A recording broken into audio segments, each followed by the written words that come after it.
তরকারি দিয়ে ভাত খাবে না, তাই জন্য আজকে দিচ্ছি মাছ ভাজা করে দিচ্ছি। আর হচ্ছে খাদ্যে হচ্ছে ডিম ডালের মধ্যে দিচ্ছি, তো একটু ডিম ছিল, সেগুলো হচ্ছে আজকে আমি ভাজা করে নিচ্ছি। এভাবে একটা করে খাইতে নিচ্ছি।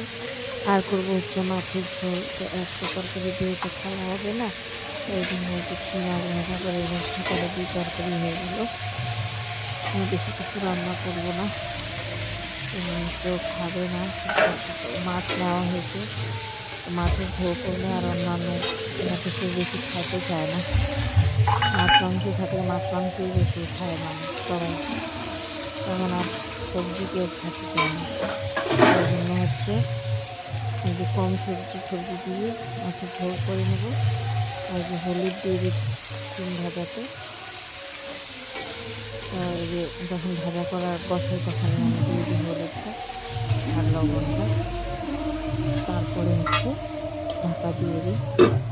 এই যে ঢাকা দিয়ে দিলাম। এই যে মাছটাও টিফিন বক্সে রেখেছিলাম কালকের জন্য, আর কি করবো।